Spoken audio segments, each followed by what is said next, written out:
नमस्कार दोस्तों, स्वागत है आपका आज के मुख्य समाचारों में। दोस्तों यहां पर आपको देखने को मिलेंगी सुबह से लेकर शाम तक की तमाम बड़ी खबरें, मुख्य समाचार, ब्रेकिंग न्यूज अपडेट्स के रूप में। तो दोस्तों आप सभी लोगों से रिक्वेस्ट है इस वीडियो को ज्यादा से ज्यादा लाइक और शेयर करें।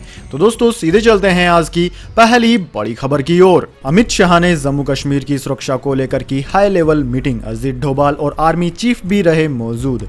जी हां दोस्तों, केंद्रीय गृह मंत्री अमित शाह ने गुरुवार को जम्मू कश्मीर की सुरक्षा और विकास कार्यों का जायजा लिया।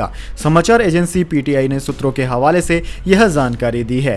केंद्र और केंद्र शासित प्रदेश के शीर्ष अधिकारियों और प्रशासन के साथ उनकी यह बैठक ऐसे वक्त पर हुई जब 2 दिन पहले तालिबान ने अफगानिस्तान में नई अंतरिम सरकार के गठन का ऐलान किया है। दोस्तों ऐसी रिपोर्ट्स हैं कि पाकिस्तान स्थित आतंकी संगठन जैश ए मोहम्मद और लश्कर-ए-तैयबा ने तालिबान के साथ दोस्ताना संबंधों के चलते अपना अड्डा अफगानिस्तान में शिफ्ट कर लिया है। ये दोनों ही आतंकी संगठन जम्मू कश्मीर में सक्रिय हैं और कई हमलों में इनकी संलिप्तता रही है। पीटीआई ने आधिकारिक सूत्रों के हवाले से बताया कि गृह मंत्री ने जम्मू कश्मीर में सुरक्षा स्थिति और सीमा पार से घुसपैठ रोकने और केंद्र शासित प्रदेश में शांति बरकरार रखने के लिए उठाए जा रहे कदमों की समीक्षा की। दोस्तों आपकी जानकारी के लिए बता दें कि अफगानिस्तान का नया गृह मंत्री सिराजुद्दीन हक्कानी को बनाया गया है। वह आतंकी संगठन हक्कानी नेटवर्क का प्रमुख है और काबुल स्थित भारतीय दूतावास समेत कई भारतीय संपत्तियों पर हमले के पीछे उसका हाथ रहा है। इसके बाद दोस्तों अगली बड़ी खबर, 13वां ब्रिक्स सम्मेलन। रूसी राष्ट्रपति पुतिन ने कहा अफगानिस्तान संकट के लिए अमेरिकी फौज की वापसी है जिम्मेदार। मोदी ने कहा आतंकवाद से मिलकर लड़ें। जी हां दोस्तों, प्रधानमंत्री नरेंद्र मोदी ने 13वें ब्रिक्स सम्मेलन को संबोधित किया। इसमें सभी ब्रिक्स देशों के राष्ट्रीय अध्यक्ष वर्चुअली जुड़े। प्रधानमंत्री ने इसमें संसाधनों के साझा इस्तेमाल पर जोर दिया, साथ ही आतंकवाद के खिलाफ मिलकर लड़ने की बात कही। समिट में रूस के राष्ट्रपति व्लादिमीर पुतिन ने अफगानिस्तान संकट के लिए अमेरिकी सेनाओं के हटने को जिम्मेदार ठहराया। उन्होंने कहा कि अमेरिका और उसके सहयोगियों के अफगानिस्तान से जाने की वजह से यह नया संकट खड़ा हुआ है। अभी भी यह साफ नहीं है कि इससे रीजनल और ग्लोबल सिक्योरिटी पर क्या असर पड़ेगा। यह अच्छी बात है कि ब्रिक्स देशों ने इस पर फोकस किया है। मोदी ने कहा कि भारत की अध्यक्षता के दौरान हमें सभी ब्रिक्स पार्टनर्स से भरपूर सहयोग मिला है। इसके लिए मैं आप सभी का आभारी हूं। 1.5 दशक में ब्रिक्स ने कई उपलब्धियां हासिल की। आज हम विश्व की प्रभावकारी आवाज हैं। विकासशील देशों की प्राथमिकताओं पर ध्यान देने के लिए यह मंच उपयोगी हो रहा है। इसके बाद दोस्तों अगली बड़ी खबर, मुंबई में गणपति के पंडालों में नहीं जा सकेंगे श्रद्धालु, जुलूस की भी इजाजत नहीं। धारा 144 लागू। जी हां दोस्तों, महाराष्ट्र के मुंबई में गणेश महोत्सव को लेकर 10 से 19 सितंबर तक धारा 144 लागू करने का फैसला किया गया है। इसके अलावा श्रद्धालु गणपति के पंडालों में भी नहीं जा सकेंगे, साथ ही किसी भी प्रकार के जुलूस की इजाजत नहीं होगी।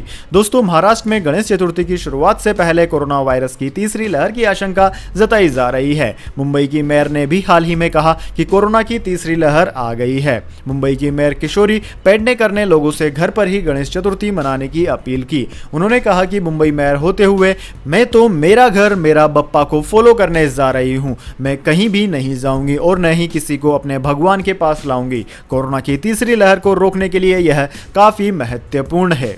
इसके बाद दोस्तों अगली बड़ी खबर, सरकार ने कहा वैक्सीन की दोनों डोज लेने पर कोरोना की मौत का खतरा 97% कम, एक डोज भी 96% सुरक्षा देती है। जी हां दोस्तों, वैक्सीन का पहला डोज लगाने के बाद मौत की संभावना 96.6% तक कम हो जाती है। वहीं दूसरे डोज के बाद आशंका 97.5% तक कम हो जाती है। सरकार ने गुरुवार को यह जानकारी सार्वजनिक की। स्वास्थ्य मंत्रालय की तरफ से बताया गया कि यह जानकारी अप्रैल से अगस्त के बीच डेटा पर हुई रिसर्च के आधार पर जारी किया गया है। डेटा का अध्ययन करने के बाद यह सामने आया है कि दूसरी लहर में अप्रैल से मई के बीच संक्रमण से मरने वालों में ज्यादातर वह लोग थे जिन्होंने वैक्सीन का एक भी डोज नहीं लिया था।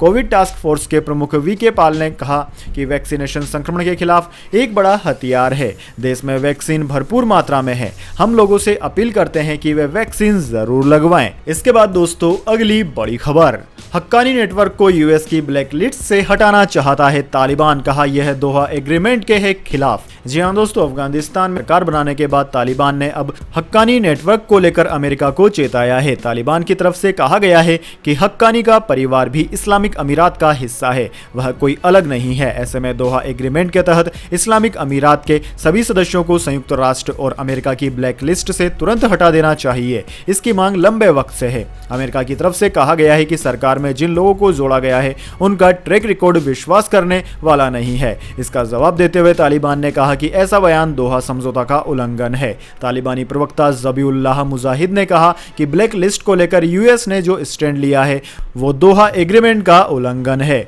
अमेरिका ने खासकर हक्कानी नेटवर्क के खूंखार संचालक सिराजुद्दीन हक्कानी को मंत्रिमंडल में शामिल किए जाने की आलोचना भी की थी। अमेरिका ने तालिबान के प्रधानमंत्री अंखुद को ब्लैकलिस्टेड कहा था और यह भी कहा था कि हक्कानी FBI की वांटेड सूची में शामिल है, लेकिन अमेरिका के इस बयान पर तालिबान बौखला गया। इसके बाद दोस्तों अगली बड़ी खबर, लगातार हो रहे घाटे के चलते फोर्ड बंद करेगी प्रोडक्शन, 4000 कर्मचारियों पर होगा असर, मौजूदा ग्राहकों को मिलती रहेंगी सर्विसेज। जी हां दोस्तों, अमेरिकन ऑटोमोबाइल कंपनी फोर्ड ने अपने व्हीकल मैन्युफैक्चरिंग फैक्ट्रीज को बंद करने का फैसला लिया है। फोर्ड भारतीय बाजार में लंबे समय से संघर्ष कर रही है। कोविड के बाद कंपनी की हालत ज्यादा खराब हो गई है। कंपनी की गाड़ियों की बिक्री में भी लगातार गिरावट आई है। हालांकि कंपनी अपने ग्राहकों को सर्विसेज देना जारी रखेंगी। खबरों की माने तो कंपनी को करीब $2 अरब का नुकसान हुआ है। फोर्ड के इस फैसले का असर उसकी फैक्ट्री में काम करने वाले 4000 कर्मचारियों पर होगा। दोस्तों, कंपनी के टॉप मैनेजमेंट ने कर्मचारियों से कहा है कि वह भारत में तैयार किए गए पॉपुलर मॉडल जैसे कि फोर्ड फिगो, फोर्ड फ्रीस्टाइल का प्रोडक्शन तेजी से कम करेगा। हालांकि कंपनी साणंद के इंजन प्लांट को चालू रखेगी। दिल्ली, चेन्नई, मुंबई, साणंद और कोलकाता में कंपनी के पार्ट्स डिपो भी हैं। इसके बाद दोस्तों अगली बड़ी खबर, उड़ान, नवंबर तक 50 नए रूटों पर शुरू होगी उड़ान योजना के तहत फ्लाइट्स। जी हां दोस्तों, नवंबर तक उड़ान योजना के तहत देश के छोटे शहरों को बड़े शहरों से जोड़ने के लिए 50 नए रूट्स पर फ्लाइट शुरू की जाएंगी। यह घोषणा केंद्रीय नागरिक उड्डयन मंत्री ज्योतिरादित्य सिंधिया ने गुरुवार को दिल्ली में की। उन्होंने कहा कि सरकार का सपना है कि हवाई चप्पल पहनने वाला आम नागरिक भी हवाई जहाज में सफर करे और यह सपना अब साकार होता दिख रहा है। इसके अलावा और भी नए रूटों पर फ्लाइट चलाने की प्रक्रियाएं चल रही है। दोस्तों, केंद्रीय नागरिक उड्डयन मंत्री ज्योतिरादित्य सिंधिया ने मीडिया को संबोधित करते हुए कहा कि नागरिक उड्डयन मंत्रालय ने 100 दिन का एजेंडा तय कर लिया है। इसके तहत उड़ान योजना के लिए 50 नई फ्लाइट शुरू करने की डेडलाइन तय कर दी गई है। इसके बाद दोस्तों अगली बड़ी खबर, टीम इंडिया के साउथ अफ्रीका टूर का ऐलान, जानिए कब होगी पहली टक्कर। जी हां दोस्तों, UAE और ओमान में होने वाले ICC T20 वर्ल्ड कप 2021 के बाद टीम इंडिया का अगला दौरा दक्षिण अफ्रीका में होगा, जो साल 2022 के जनवरी महीने तक चलेगा। दोस्तों, क्रिकेट साउथ अफ्रीका ने ऐलान किया है कि टीम इंडिया प्रोटियाज के खिलाफ 3 टेस्ट, 3 वनडे और 4 T20 मैचों की सीरीज खेलने इस साल दिसंबर में दक्षिण अफ्रीका जाएगी और अगले साल के शुरुआती महीने तक रहेगी। टीम इंडिया को सितंबर 2021 में T20 इंटरनेशनल सीरीज खेलने दक्षिण अफ्रीका जाना था, लेकिन IPL के रिशेड्यूल होने की वजह से इसको टाल दिया गया। दोस्तों, आपकी जानकारी के लिए बता दें, IPL 2021 का दूसरा फेज 19 सितंबर से शुरू हो रहा है। किसी बाइलेटरल सीरीज में टीम इंडिया और दक्षिण अफ्रीका की आखिरी बार मुलाकात साल 2020 में हुई थी, लेकिन कोरोना वायरस महामारी के खतरे को देखते हुए इसे रद्द कर दिया गया था। वैसे दोस्तों, मैचों की बात की जाए तो भारत दक्षिण अफ्रीका के बीच में पहला टेस्ट मैच जोहान्सबर्ग में 17 से 21 दिसंबर के बीच में चलेगा। वहीं जो आखिरी मैच होगा वह T20 होगा, जो कि 26 जनवरी को खेला जाएगा। इसके बाद दोस्तों अगली बड़ी खबर, अब 31 दिसंबर तक फाइल कर सकेंगे इनकम टैक्स रिटर्न। अभी 30 सितंबर थी आखिरी तारीख। जी हां दोस्तों, साल 2021-22 के लिए आयकर रिटर्न भरने की अंतिम तिथि 31 दिसंबर तक बढ़ा दी गई है। केंद्रीय प्रत्यक्ष कर बोर्ड CBDT ने गुरुवार को यह फैसला लिया। अभी तक 30 सितंबर ITR फाइल करने की आखिरी तारीख थी। इसे भी 31 जुलाई से बढ़ाकर 30 सितंबर कर दिया गया है। CBDT ने आयकर कानून की धारा 139 की उपधारा 1 के तहत यह फैसला लिया है, यानी कि अब आप इनकम टैक्स 31 दिसंबर तक भर सकते हैं। अभी यह डेट 30 सितंबर थी। इसके बाद दोस्तों अगली बड़ी खबर, करनाल में मिनी सचिवालय के बाहर तीसरे दिन भी डटे रहे किसान। अनिल विज बोले, उनकी IPC अलग है क्या। जी हां दोस्तों, हरियाणा के करनाल में मिनी सचिवालय के बाहर किसानों का धरना लगातार तीसरे दिन भी जारी रहा। ये किसान प्रशासन से बातचीत विफल होने के बाद धरना दे रहे हैं। किसान संगठनों का कहना है कि सरकार 28 अगस्त को प्रदर्शन के दौरान लाठीचार्ज का आदेश देने वाले अधिकारी आयुष सिन्हा को सस्पेंड करे और उनके खिलाफ FIR दर्ज की जाए। सिन्हा को किसानों के 28 अगस्त अगस्त के प्रदर्शन के दौरान एक टेप में पुलिस कर्मियों को कथित तौर पर यह कहते हुए सुना गया कि अगर प्रदर्शनकारी सुरक्षा तोड़ते हैं तो उनका सिर फोड़ देना। इसी के बाद से तकरार जारी है। किसानों की मांग पर आज हरियाणा के गृह मंत्री अनिल विज ने कहा कि सरकार एक आईएएस अधिकारी की विवादित टिप्पणियों और किसानों पर पुलिस लाठीचार्ज समेत पूरे करनाल प्रकरण की जांच कराने के लिए तैयार है। साथ ही उन्होंने कहा कि किसी को भी जांच के बिना सिर्फ इसलिए सूली पर नहीं चढ़ाया जा सकता कि कोई इसकी मांग कर रहा है। अनिल विज ने आगे कहा कि क्या देश की भारतीय दंड संहिता और किसानों की आईपीसी अलग है? ऐसा नहीं हो सकता और सजा हमेशा अपराध के अनुसार दी जाती है। अपराध का पता लगाने के लिए जांच की जानी होती है। इसके बाद दोस्तों अब जान लेते हैं पूरी दुनिया और भारत में क्या है कोरोना महामारी की ताज़ा स्थिति। सबसे पहले दोस्तों बात करते हैं पूरी दुनिया की। तो दोस्तों पूरी दुनिया में कोरोना एक बार फिर से विकराल रूप धारण करता जा रहा है। पूरी दुनिया में इस वक्त तक 21 करोड़ 94 लाख से ज्यादा इस महामारी के मामले सामने आ चुके हैं, जबकि मरने वालों की बात की जाए तो वह 45,47,000 के पार है। वहीं दोस्तों सबसे ज्यादा प्रभावित देशों की बात करें तो उनमें America, India, Brazil, United kingdom, Russia, France, Turkey, Argentina, Iran आदि देशों का नाम आता है। अब दोस्तों इसके बाद में बात करें भारत की कि क्या है भारत के हालात, लेकिन उससे पहले मेरी आपसे एक छोटी सी रिक्वेस्ट है। अगर दोस्तों आपको अभी तक हमारी न्यूज़ पसंद आई है तो इसे एक छोटा सा लाइक ज़रूर दे दें, और अगर आपको पसंद नहीं आई है तो बेशक आप डिसलाइक भी कर सकते हैं। लेकिन दोस्तों लाइक और डिसलाइक ज़रूर कीजिए, क्योंकि दोस्तों यही हमारी मेहनत का फल होता है और इसी से हमें पता चलता है कि आपको हमारी वीडियो पसंद आई है या नहीं। तो दोस्तों जल्दी से जान लेते हैं क्या है भारत के हालात। दोस्तों भारत में इस वक्त तक इस महामारी के 3,31,39,000 से ज़्यादा मामले सामने आ चुके हैं, जिनमें से 4,41,000 से ज़्यादा लोगों की मौत हो चुकी है। दोस्तों भारत में सर्वाधिक प्रभावित राज्यों की बात की जाए तो उनमें महाराष्ट्र, केरला, कर्नाटक, तमिलनाडु, आंध्र प्रदेश, उत्तर प्रदेश, वेस्ट बंगाल, दिल्ली आदि राज्यों का नाम आता है। हालांकि दोस्तों इनमें भी सबसे ज्यादा प्रभावित राज्य केरला है। केरला में हर रोज 30,000 से ज्यादा मामले सामने आ रहे हैं। इसके बाद दोस्तों अगली बड़ी खबर, तालिबान का आया बयान, कहा महिलाओं का काम सिर्फ बच्चे पैदा करना, मंत्री कभी नहीं बन सकती। जी हां दोस्तों, अफगानिस्तान में तालिबान शासन के गठन के बाद वहां पर महिलाओं की सरकार में भागीदारी को लेकर प्रदर्शन हो रहे हैं। हालांकि स्थानीय मीडिया ने तालिबान प्रवक्ता के हवाले से दावा किया है कि किसी भी महिला को वहां पर मंत्री नहीं बनाया जाएगा, उन्हें सिर्फ बच्चे पैदा करना चाहिए। स्थानीय मीडिया टोलो न्यूज ने तालिबान के प्रवक्ता के हवाले से ट्वीट कर कहा कि एक महिला मंत्री नहीं हो सकती। यह ऐसा है जैसे आप उनके गले में कुछ डालते हैं जिसे वह संभाल नहीं सकती। एक महिला के कैबिनेट में होना जरूरी नहीं है, उन्हें बच्चा पैदा करना चाहिए। महिला प्रदर्शनकारी पूरे अफगानिस्तान का प्रतिनिधित्व नहीं कर सकती। अफगानिस्तान में तालिबान शासन के आने के बाद से ही दोस्तों आम लोगों में काफी दहशत है। पिछले कुछ दिनों से काबुल समेत कई अन्य शहरों में तालिबान की सरकार के खिलाफ प्रदर्शन हो रहे हैं। खास बात यह है कि इन प्रदर्शनों की अगुवाई महिलाएं कर रही है, लेकिन तालिबान को यह प्रदर्शन रास नहीं आ रहा है। इसके बाद दोस्तों अगली बड़ी खबर, गोल्ड सिल्वर प्राइस टुडे, सोने और चांदी के भाव में आई कमी, जानिए क्या है ताजा रेट। जी हां दोस्तों, सोने और चांदी दोनों कीमती धातुओं की कीमतों में हल्की कमी दर्ज की गई है। सोने की ताजा कीमतों की बात की जाए तो दोस्तों सोना फिलहाल 47,203 रुपए प्रति 10 ग्राम पर चल रहा है। वहीं दोस्तों चांदी की बात की जाए तो चांदी 63,362 रुपए प्रति किलोग्राम पर ट्रेंड कर रही है। इसके बाद दोस्तों अगली बड़ी खबर, ओला इलेक्ट्रिक स्कूटर अब 15 सितंबर से खरीद सकेंगे ओला इलेक्ट्रिक स्कूटर। तकनीकी खामी के लिए सीईओ भाविश अग्रवाल ने मांगी माफी।